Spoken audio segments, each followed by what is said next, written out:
73वें गणतंत्र दिवस की शुभकामनाओं के साथ स्वागत है आप सभी का। मैं हूं आपके साथ अमृता चौरसिया। खबरों को जानेंगे विस्तार से, लेकिन आइए शुरुआत करते हैं सुर्खियों के साथ। आन बान और शान के साथ देश मना रहा है 73वां गणतंत्र दिवस। राजपथ पर राष्ट्रपति ने फहराया तिरंगा।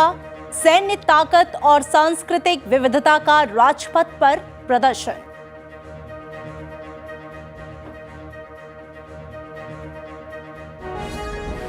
राजपथ पर सैन्य शक्ति का प्रदर्शन। एयरफोर्स ने आसमान में दिखाया शौर्य। सर्वोच्च बलिदान के लिए सहायक सब इंस्पेक्टर बाबूराम को मरणोपरांत अशोक चक्र।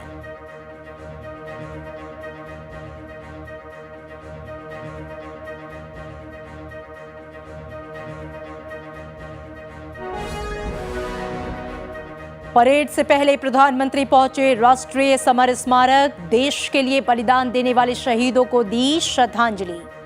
राज्यों और केंद्र शासित प्रदेश में भी पूरे सम्मान के साथ मनाया जा रहा है गणतंत्र दिवस।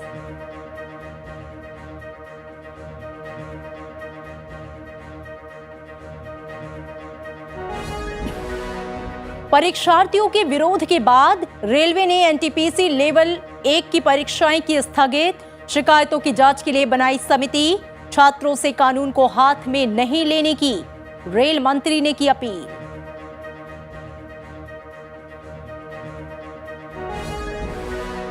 और लगातार दूसरे दिन देश कोरोना के 3 लाख से कम मामले। बीते 24 घंटे में 2,85,000 से अधिक नए मरीज। अब तक 163 करोड़ 76 लाख से ज्यादा कोविड टीकाकरण।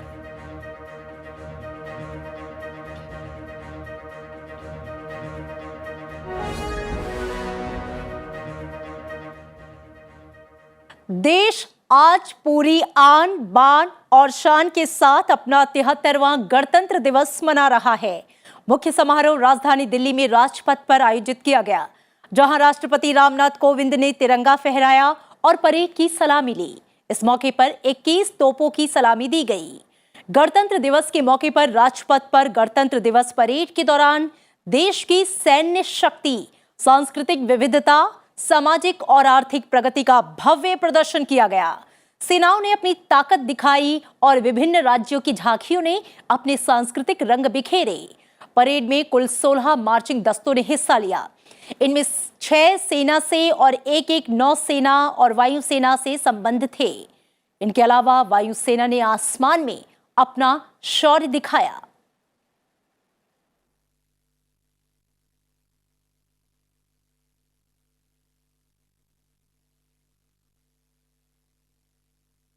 और इस मौके पर जम्मू कश्मीर पुलिस के सहायक सब इंस्पेक्टर बाबूराम को मरणोपरांत अशोक चक्र से सम्मानित किया गया। उन्हें यह सम्मान श्रीनगर में आतंकरोधी अभियान में वीरता और साहस के लिए दिया गया। उनकी पत्नी और पुत्र ने राष्ट्रपति से यह सम्मान हासिल किया। सहायक उप निरीक्षक बाबूराम 29 अगस्त 2020 को श्रीनगर में चलाए गए एक आतंकवादी रोधी अभियान का हिस्सा थे। 3 आतंकवादियों ने पुलिस और सीआरपीएफ के संयुक्त दल पर हमला कर दिया और पास ही एक स्थान पर छिपे थे। पुलिस और सुरक्षा बलों ने तुरंत ही इलाके को घेर लिया। इसके बाद गोलीबारी शुरू हुई, जिसमें 3 आतंकवादी मारे गए। प्रदेश पुलिस के सहायक उप निरीक्षक बाबूराम भी इस अभियान में शहीद हो गए थे।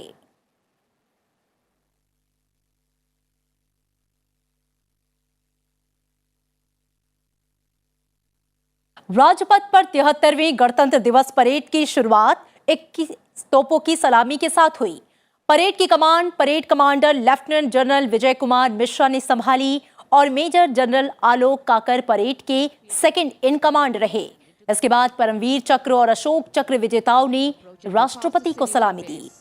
गणतंत्र दिवस परेड की पहली टुकड़ी 61 हॉर्स कैवेलरी रेजिमेंट रही।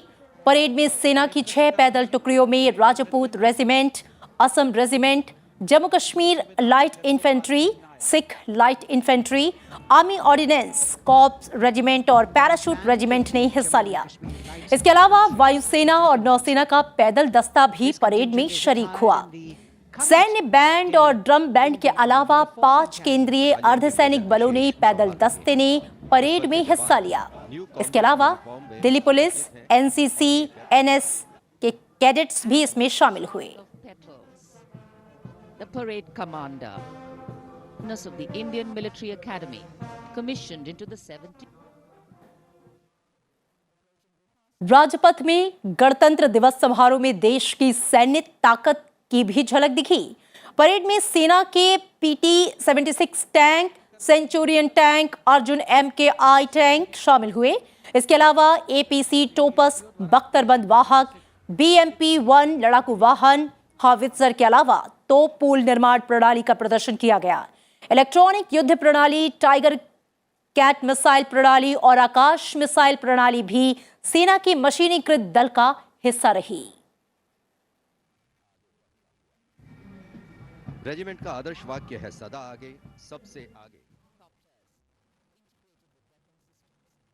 गणतंत्र दिवस की भव्य परेड का खास आकर्षक वायुसेना के विमानों का फ्लाइंग पास्ट रहा। इस साल फ्लाइंग पास्ट से जुड़े वीडियो प्रसारण में विमानों के कॉकपिट का नजारा भी दिखाया गया। फ्लाइंग पास्ट में वायुसेना के 75 विमानों और हेलीकॉप्टरों ने हिस्सा लिया। Rafale, Sukhoi, Jaguar, MI-17, Sarang, Apache और डकोटा विमानों ने आसमान में अलग अलग एयर फॉर्मेशन का प्रदर्शन किया, जिसमें राहत, एकलव्य, त्रिशूल, तिरंगा, विजय और अमृत सहित विभिन्न आकृतियां बनाई गई। फ्लाइंग पास्ट की शुरुआत 4 MI-17 विमानों ने तिरंगा के आकार में उड़ान से भरी। इसके बाद एडवांस लाइट हेलीकॉप्टर ने रुद्र और राहत फॉर्मेशन का प्रदर्शन किया। फ्लाइंग पास्ट का समापन अमृत शब्द के आकार में लड़ाकू विमानों की उड़ान से हुआ। 17 जगुआर लड़ाकू विमानों ने हवा में ये फॉर्मेशन बनाई और निश्चित रूप से ये जो नजारा था वो अपने आप में अद्भुत था।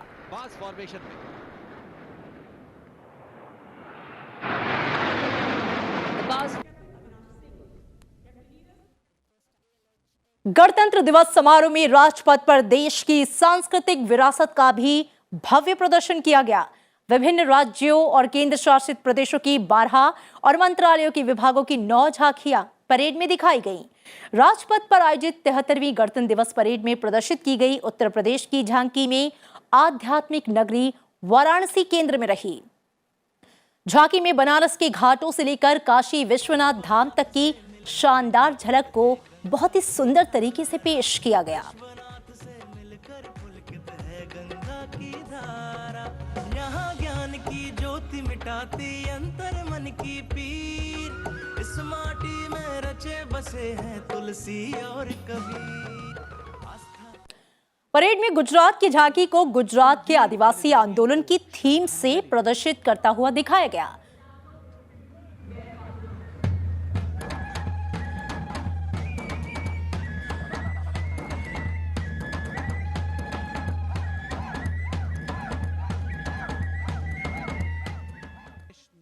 और अब क्रम में हरियाणा की झांकी ने गणतंत्र दिवस परेड में हिस्सा लिया। हरियाणा की थीम खेल में नंबर 1 थी।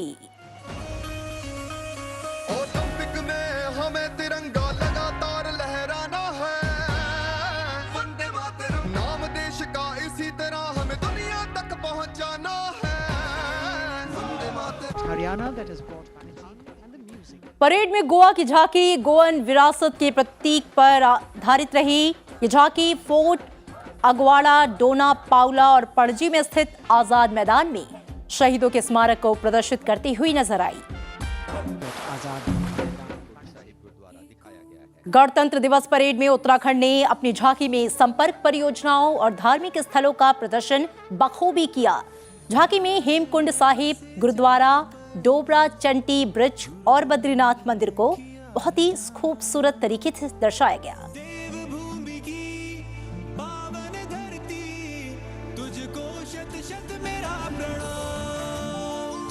हेमकुंड साहिब। पंजाब राज्य की झांकी में स्वतंत्रता संग्राम में पंजाब के योगदान को दर्शाया गया, जिसमें भगत सिंह, राजगुरु और सुखदेव का वर्णन किया गया।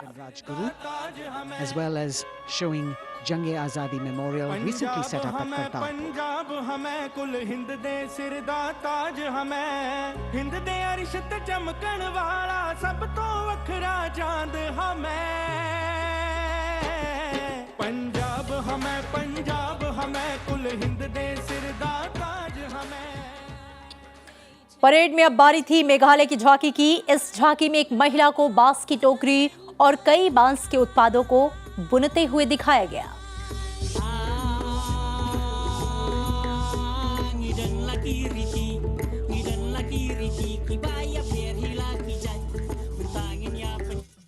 गणतंत्र दिवस परेड के दौरान अरुणाचल प्रदेश की झांकी में एग्लो अबोर युद्धों में राज्य के आदिवासियों, विशेष रूप से सियांग क्षेत्र के आदिवासियों के प्रतिरोध को दर्शाया गया, जिन्होंने भारत में ब्रिटिश शासन के औपनिवेशिक विस्तार की साम्राज्यवादी नीति के खिलाफ बहादुरी से अपनी लड़ाई लड़ी थी।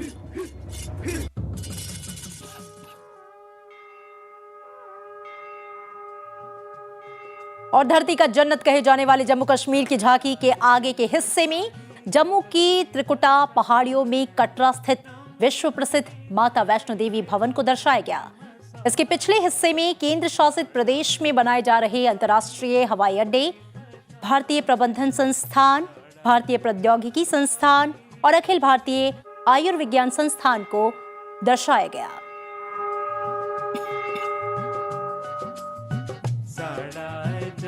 साड़ी बकरी पहचान नवी उम्मीद ते बड़िए दानवी मसाले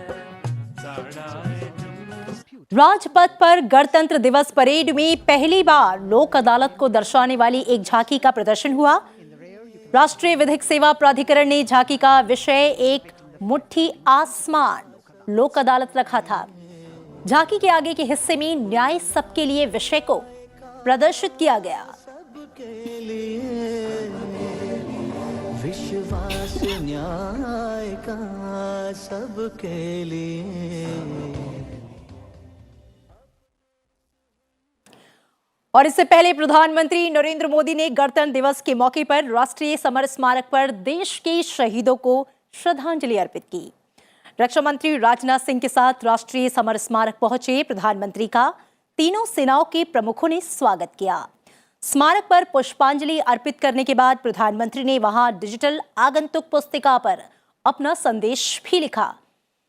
1971 और इससे पहले और बाद के युद्धों समेत सभी युद्धों के शहीदों के नाम राष्ट्रीय समर स्मारक में अंकित किए गए हैं।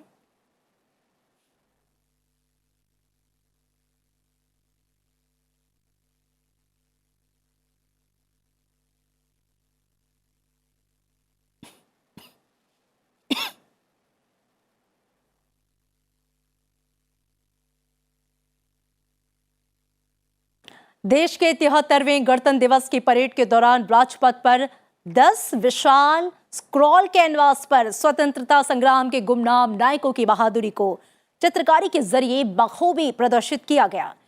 इसे रक्षा और संस्कृति मंत्रालय द्वारा संयुक्त रूप से आयोजित कला कुंभ के दौरान तैयार किया गया था। इन्हें देश भर के 600 से अधिक कलाकारों ने चंडीगढ़ और भुवनेश्वर में 2 चरणों में तैयार किया। इनके जरिए स्वतंत्रता संग्राम के गुमनाम नायकों की वीरता को दर्शाया गया। यह स्क्रॉल स्वदेशी और समकालीन दृश्य कला की समृद्ध सांस्कृतिक विरासत को भी प्रदर्शित करते नजर आए।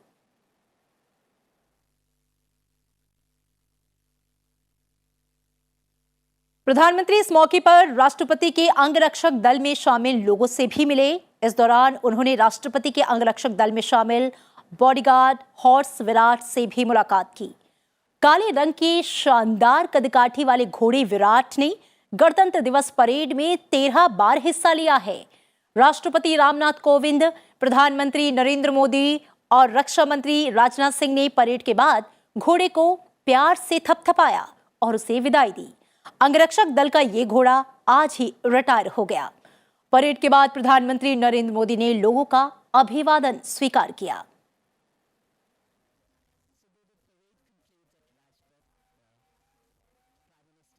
तिहत्तरवें गणतंत्र दिवस के अवसर पर लोकसभा अध्यक्ष ओम बिरला ने नई दिल्ली स्थित अपने निवास पर राष्ट्र ध्वज फहराया। इस मौके पर उन्होंने कहा कि संविधान ने देश में समता, एकता और बंधुत्व की भावना को प्रोत्साहित कर हर एक क्षेत्र की उन्नति और प्रगति का मार्ग दिया है।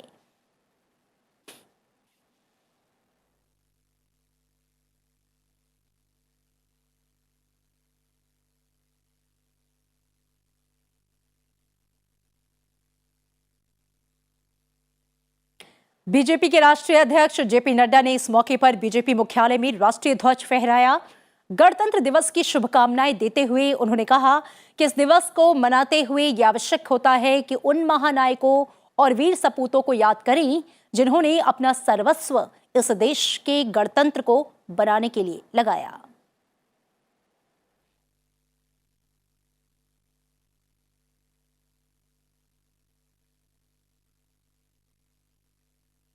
और आइए अब नजर डाल लेते हैं राज्यों से जुड़ी विभिन्न अहम खबरों पर।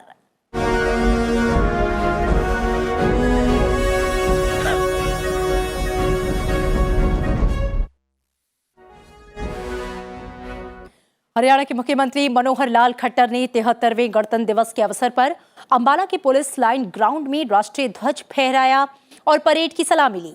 साथ ही उन्होंने परेड का निरीक्षण किया। उत्तर प्रदेश की राज्यपाल आनंदीबेन पटेल ने गणतंत्र दिवस के मौके पर राजभवन में ध्वजारोहण किया।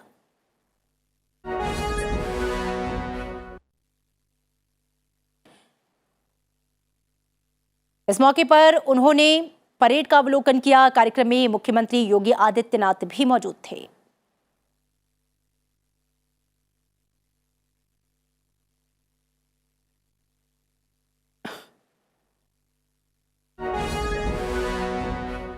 उत्तराखंड के मुख्यमंत्री पुष्कर सिंह धामी ने गणतंत्र दिवस के अवसर पर खटीमा में बीजेपी कार्यालय में झंडा फहराया और देश के शहीदों को नमन किया। उन्होंने कहा कि भारत एक मजबूत गणतंत्र बनकर उभरा है।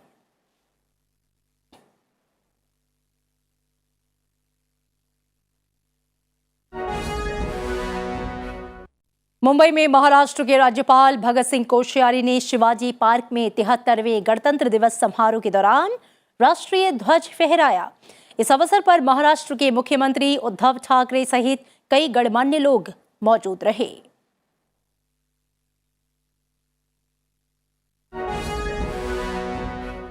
भोपाल में 73वें गणतंत्र दिवस समारोह के अवसर पर मध्य प्रदेश के राज्यपाल मंगूभाई पटेल ने राष्ट्रीय ध्वज फहराया और परेड की सलामी ली। पहली बार छत्तीसगढ़ आर्म्ड फोर्स की टुकड़ी मध्य प्रदेश के आयोजन में शामिल हुई।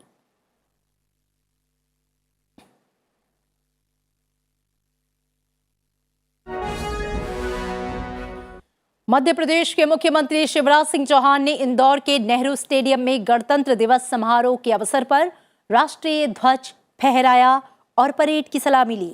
इस दौरान उन्होंने कई घोषणाएं भी की।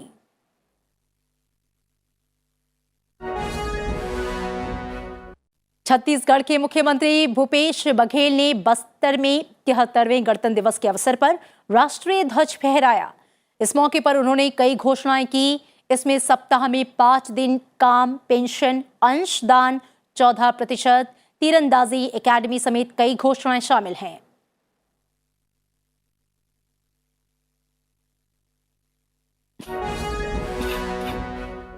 ओडिशा के राज्यपाल गणेश लाल और मुख्यमंत्री नवीन पटनायक ने भुवनेश्वर में गणतंत्र दिवस समारोह में हिस्सा लिया और तिरंगा फहराया।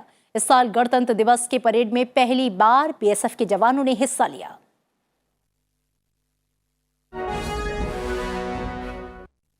कोलकाता में पश्चिम बंगाल के राज्यपाल जगदीप धनखड़ और मुख्यमंत्री ममता बनर्जी ने रेड रोड पर आयोजित गणतंत्र दिवस समारोह में हिस्सा लिया। राज्यपाल ने इस अवसर पर तिरंगा फहराया और परेड की सलामी ली।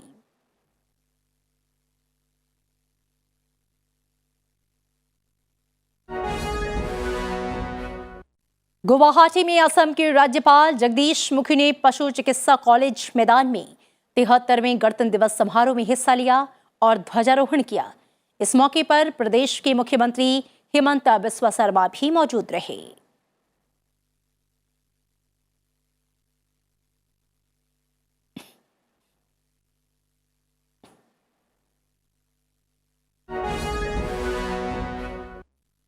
बिहार के मुख्यमंत्री नीतीश कुमार ने अपने आवास पर झंडा फहराया और तिरंगे को सलामी दी। इसके बाद नीतीश कुमार गांधी मैदान पहुंचे और राज्यपाल फागू चौहान के साथ गणतंत्र दिवस कार्यक्रम में हिस्सा लिया।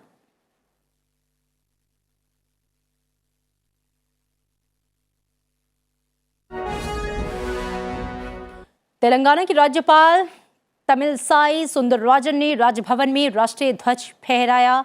इस बार कोविड-19 मामलों में वृद्धि के कारण सामूहिक सभा पर प्रतिबंध के मद्देनजर स्थल को राजभवन में स्थानांतरित किया गया था।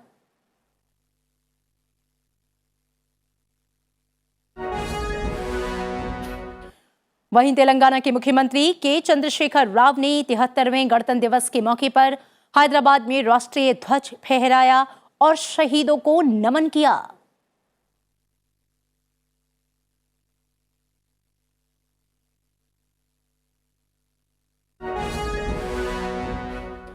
केरल के राज्यपाल आरिफ मोहम्मद खान ने तिरुवनंतपुरम में स्थित सेंट्रल स्टेडियम में 73वें गणतंत्र दिवस समारोह में हिस्सा लिया।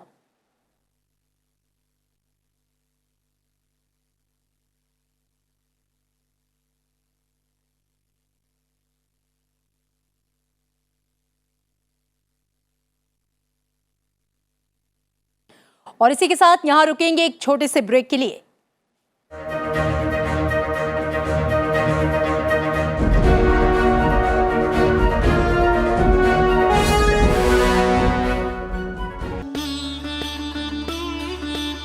विश्व समन्वय अनेकांत पथ, सर्वोदय का हो प्रतिपल गान, मैत्री करुणा सब जीवों पर, अहिंसा धर्म जग ज्योति महान। जैन धर्म की अधिक जानकारी के लिए देखें एकम सद संसद टीवी पर।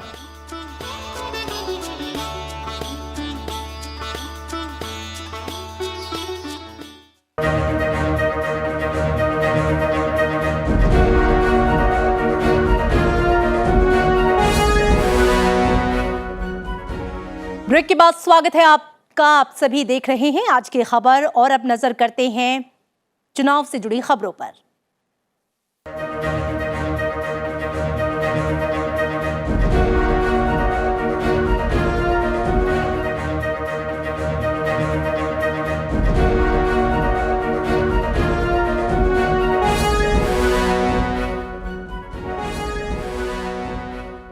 उत्तराखंड के मुख्यमंत्री पुष्कर सिंह धामी ने आज अपने निर्वाचन क्षेत्र खटीमा में घर घर जाकर लोगों से संपर्क किया और बीजेपी को फिर से प्रचंड बहुमत के साथ चुनने की अपील की।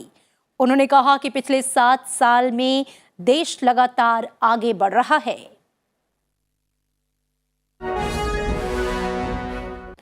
गोवा विधानसभा चुनाव के लिए बीजेपी ने 6 और उम्मीदवारों के नाम का ऐलान किया है। बीजेपी ने सेंट क्रूज सीट से कांग्रेस में बीजेपी से आए एंटोनियो फर्नांडीज को अपना उम्मीदवार बनाया है। इसके साथ ही बीजेपी ने सभी 40 सीटों के लिए उम्मीदवारों की घोषणा कर दी है।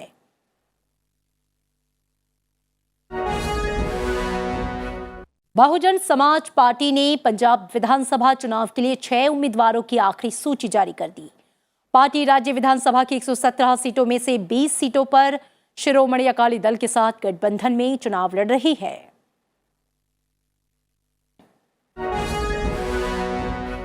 दिल्ली के मुख्यमंत्री और आम आदमी पार्टी के राष्ट्रीय संयोजक अरविंद केजरीवाल 28 से 30 जनवरी तक पंजाब के दौरे पर रहेंगे। वो जालंधर और अमृतसर समेत वहां कई विधानसभा क्षेत्रों में चुनाव प्रचार करेंगे।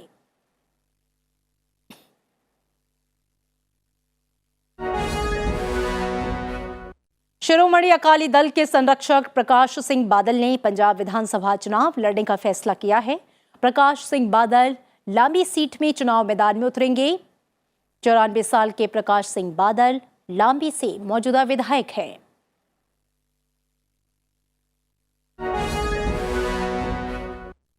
पंजाब विधानसभा चुनाव के लिए शिरोमणि अकाली दल के प्रमुख सुखबीर सिंह बादल ने बिक्रम सिंह मजीठिया को भी टिकट दिया है। मजीठिया कांग्रेस प्रदेश अध्यक्ष नवजोत सिंह सिद्धू के खिलाफ चुनाव लड़ेंगे।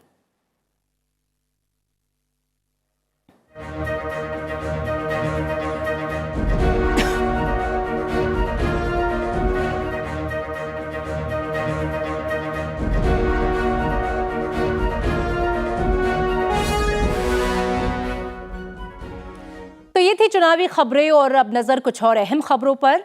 रेलवे ने भर्ती परीक्षाओं की चयन प्रक्रिया को लेकर परीक्षार्थियों के हिंसक विरोध प्रदर्शन के बाद एनटीपीसी और लेवल 1 की परीक्षाएं स्थगित करने का फैसला किया है। रेलवे ने एक समिति भी बनाई है जो कि विभिन्न रेलवे भर्ती बोर्ड की ओर से आयोजित परीक्षाओं में सफल और असफल होने वाले परीक्षार्थियों की शिकायतों की जांच करेगी। कमेटी दोनों पक्षों की शिकायतें और चिंताएं सुनने के बाद रेल मंत्रालय को एक रिपोर्ट सौंपेगी। उम्मीदवार 16 फरवरी तक अपनी शिकायत समिति के सामने रख सकते हैं।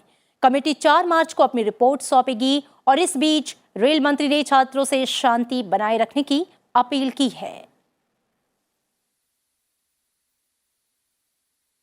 एकदम सीरियसली आपके सारे पॉइंट्स को लेंगे। मेरा निवेदन है कि कोई भी छात्र कानून को हाथ में न ले और जो कमिटी बनाई है और हर एक आरआरबी के चेयरमैन को बोला गया है कि आप जहां पर भी जो भी अपने कंसर्न्स आपके सामने फॉर्मली इनफॉर्मली रखना चाहे आप उनकी बात सुनिए और उसको सारे कंसर्न्स को कंपाइल करिए, कंपाइल करके कमिटी के पास भेजें और कमिटी आपके साथ डायरेक्टली भी कांटेक्ट कर रही है।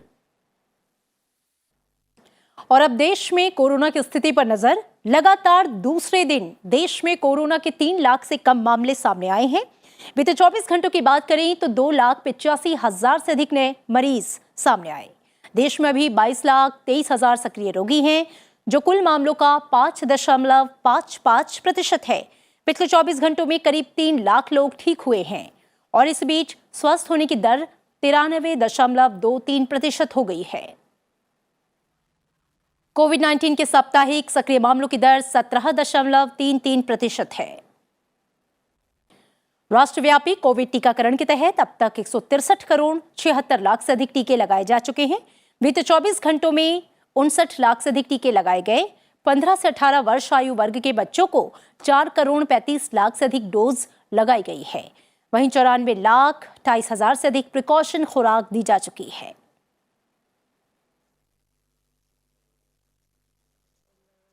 और अब कुछ अंतर्राष्ट्रीय खबरें। अमेरिकी राष्ट्रपति जो बाइडेन ने रूस को कड़े शब्दों में यह चेतावनी दी है कि अगर उसने यूक्रेन में दाखिल होने की कोशिश की तो उसे गंभीर परिणाम भुगतने पड़ेंगे। अमेरिकी राष्ट्रपति ने कहा कि रूस अगर यूक्रेन में प्रवेश करने का फैसला लेता है तो अमेरिका, पोलैंड और रोमानिया समेत पूर्वी क्षेत्रों में अमेरिकी सेना और नाटो की मौजूदगी बढ़ाने से भी गुरेज नहीं करेगा। अमेरिकी राष्ट्रपति बाइडेन ने राष्ट्रीय सुरक्षा टीम के साथ बैठक करने के बाद ये बातें कही हैं। जो बाइडेन ने कहा कि बेलारूस की पूरी सीमा पर रूसी सैनिक मौजूद हैं, यानी रूसी बलों की तैनाती में कोई बदलाव अब तक नहीं हुआ है।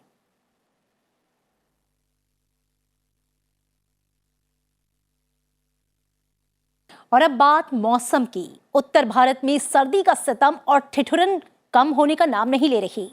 जम्मू कश्मीर समेत पहाड़ी राज्यों में बर्फबारी जारी है। जम्मू कश्मीर और लद्दाख में बर्फबारी की चेतावनी जारी की गई है। बर्फबारी और कड़ाके की ठंड के बीच आम लोगों का जीवन ठप सा हो गया है। उत्तराखंड के देहरादून और आसपास के इलाकों में मौसम खराब बना हुआ है। हिमाचल प्रदेश में मध्य और उच्च पर्वतीय जिलों में मौसम खराब बना रहने का पूर्वानुमान है। हिमपात से शीतलहर बढ़ गई है जिसकी वजह से दिल्ली, उत्तर प्रदेश, पंजाब और हरियाणा से लेकर राजस्थान तक सभी राज्य ठंड से बेहाल हैं। और इसी बीच मौसम विभाग ने उत्तर भारत में अभी शीतलहर जारी रहने का संकेत दिया है। मौसम विभाग के मुताबिक दिल्ली, पंजाब, हरियाणा, उत्तर प्रदेश, उत्तराखंड और राजस्थान के अलग अलग हिस्सों में घना कोहरा और शीतलहर की स्थिति अभी बनी रहेगी।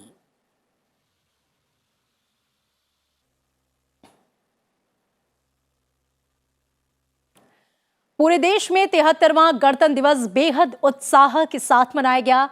गणतंत्र दिवस के मौके पर श्रीनगर में सेना की बैंड टुकड़ी ने पारंपरिक सैन्य बैंड के धुनों को प्रदर्शित कर देशभक्ति से ओत-प्रोत कर दिया।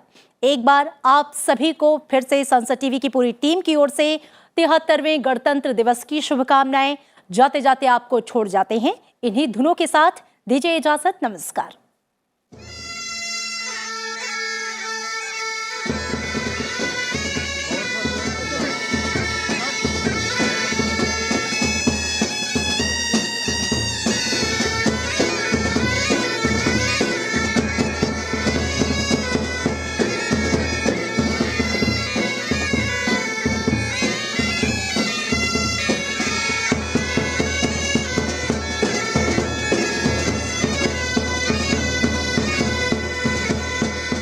है।